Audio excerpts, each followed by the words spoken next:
दिल्ली शहर, जहां राजू अपने परिवार के साथ रहा करता था।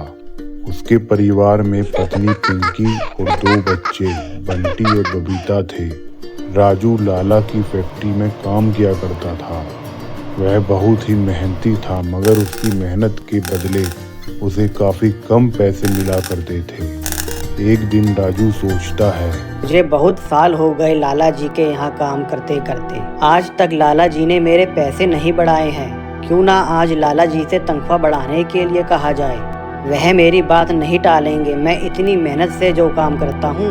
और राजू खुश होकर लाला जी के पास जाता है।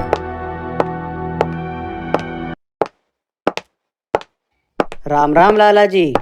राम राम। अभी मैं तुझे ही याद कर रहा था राजू। क्यों लाला जी, क्या हुआ? अरे राजू, आज तेरी तनख्वाह का जो दिन है, ले पकड़ अपने पैसे। राजू पैसे पकड़ने के बाद बोलता है, मालिक, इतने पैसे में अब दिल्ली जैसे शहर में गुजारा नहीं हो पाता है। महंगाई भी बढ़ रही है। ऐसे में घर का खर्चा चलाना बहुत मुश्किल हो रहा है। कुछ पैसे बढ़ा देते तो अच्छा होता। राजू देख, तू मेरे पास बहुत समय से काम कर रहा है और तुझे पता ही है अभी काम धंधा कितना मंदा चल रहा है। कुछ दिन रुक जा, जब काम अच्छा चलने लगेगा तब मैं तेरे पैसे बढ़ा दूंगा। यह सुनकर राजू का मुंह लटक जाता है और वह बिना कुछ कहे वहां से घर की ओर चल देता है। उधर राजू की पत्नी पिंकी राजू का घर पर इंतजार कर रही होती है। राजू के कम पैसे कमाने के कारण पिंकी का व्यवहार राजू के प्रति बहुत कठोर होता है, जिसकी वजह से राजू बहुत परेशान भी रहता था। राजू पूरे दिन काम करने के बाद थक हार कर घर पहुंचता है और दरवाजा खटखटाता है।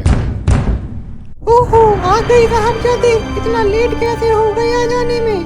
राजू मुस्कुराते हुए, अरे पिंकी, आज लाला जी के पास तनख्वाह लेने चला गया था। तनख्वाह तो तुम्हारी इतनी ना है जो गिनने में इतना टाइम लग जाए। जरूर अपनी बहन के गए होंगे उसे पैसे देने के लिए। अरे नहीं पिंकी, मैं तो सीधा काम पे से आ रहा हूँ। वो तो मुझे मत समझाओ, वो मैं सब जानती हूँ। लाओ फूटी कोड़ी जो तुम्हें मिली है, पैसे दो जल्दी, मुझे बाजार जाना है सामान लेने। राजू पैसे निकालकर पिंकी को दे देता है और कहता है, पिंकी कुछ खाने को दे दे, आज बहुत तेज भूख लग रही है। खाना बना रखा है, लेके खा लेना, मैं बाजार जा रही हूँ। और पिंकी यह बोलकर चली जाती है। राजू भी रसोई की ओर चला जाता है। वहां जाकर देखता है तो कुछ खाने के लिए होता ही नहीं है। अरे पिंकी तो कह रही थी खाना बना रखा है, यहाँ तो खाने के लिए कुछ है ही नहीं। चलो कोई नहीं, शायद बच्चों ने खा लिया होगा। यह बोलकर सोने चला जाता है। अगले दिन राजू पिंकी को आवाज देता है, पिंकी, ओ पिंकी। हाँ बोलो, क्यों चिल्ला रहे हो? पिंकी, मैं काम पर जा रहा हूँ, मुझे खाने को कुछ दे देती। कुछ नहीं है खाने को, राशन खत्म हो रहा है। जितना तुम कमाते हो उसमें एक वक्त का खाना मिल जाए वही बहुत है। पिंकी चिल्ला तो मत, बच्चे सुन रहे हैं, क्या असर पड़ेगा इनके ऊपर? क्या हुआ तो उन्हें भी तो पता चले कितना बड़ा निकम्मा है उनका बाप। पिंकी तू बहुत ज्यादा बोल रही है, अब ज्यादा चिल्लाओ मत, समझे? और तुम घर में बैठो चूड़ियां पहनकर, मैं कमा के लाती हूँ। पता नहीं मेरे माँ बाप ने किस निकम्मे के साथ मेरी शादी कर दी। यह सब सुनकर राजू अपने कमरे में जाकर गेट बंद कर लेता है और कहता है, यह सब सुनने से अच्छा है कि मैं मर जाऊं। और फांसी लगाने लगता है। तभी उसकी नजर रोती हुई उसकी छोटी सी बच्ची पर पड़ती है और वह रुककर सोचने लगता है, अगर मैंने फांसी लगा ली और जीवन में इस तरह हार मान ली तो इनका क्या होगा? इनका कौन है मेरे बिना? इनका तो भविष्य ही खराब हो जाएगा। और राजू उसी दिन नौकरी छोड़ खुद का कुछ काम करके अपनी गरीबी को दूर करने की ठान लेता है। अगले दिन राजू अपने दोस्त राकेश को फोन करता है।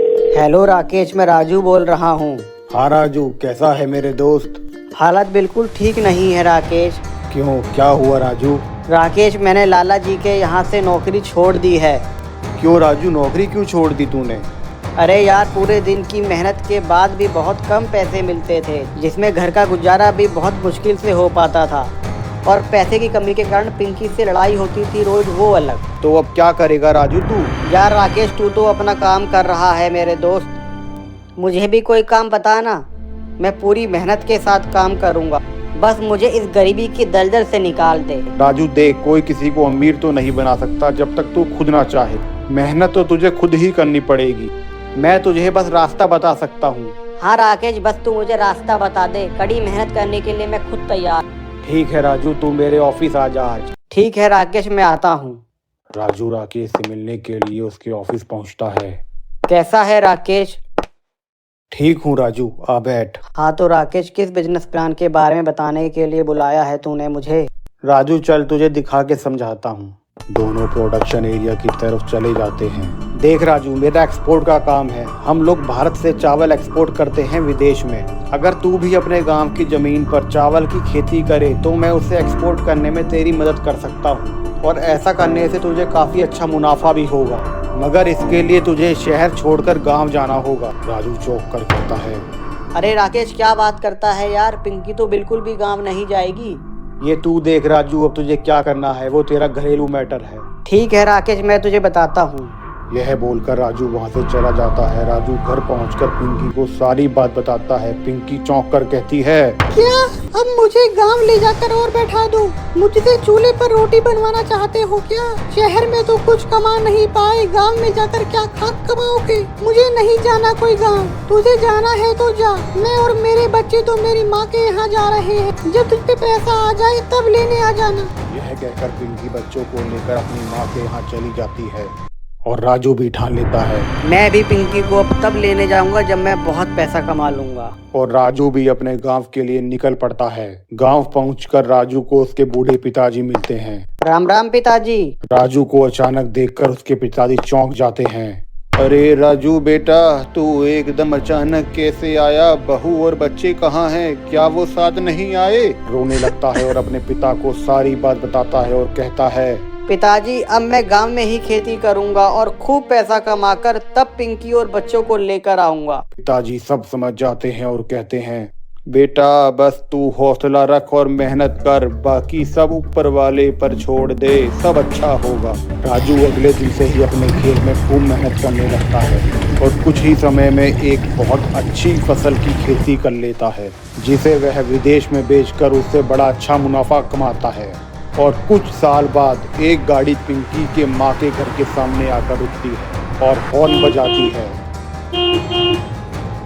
अरे बेटा, देखिए कौन है इतनी बड़ी गाड़ी में जो हमारे घर के बाहर आकर हॉर्न बजा रहा है। देखती हूँ मैं। जब पिंकी बाहर जाकर देखती है तो उसकी आंखें फटी की फटी रह जाती हैं। सूट बूट पहने उसका पति राजू सामने खड़ा होता है। राजू तुम? हाँ पिंकी, मैं। राजू तुम तो बिल्कुल बदल गए। हाँ पिंकी, मैंने कहा था ना, अब तभी मिलूंगा जब खूब पैसा कमा लूंगा। पिंकी शर्म के मारे सर नीचे कर लेती है और कहती है, मुझे माफ कर दो राजू, मैंने तुम्हें बहुत बुरा भला कहा, तुम्हारे आत्मसम्मान को बहुत ठेस पहुंचाई। अगर तू मेरी आत्मा को उस वक्त ना झंझोड़ती तो मैं शायद इस काबिल कभी ना बन पाता। और हमेशा याद रख पिंकी, जो होता है हमेशा अच्छे के लिए ही होता है। यह कहकर राजू पिंकी को गले लगा लेता है और दोनों हंसी खुशी वहां से चले जाते हैं।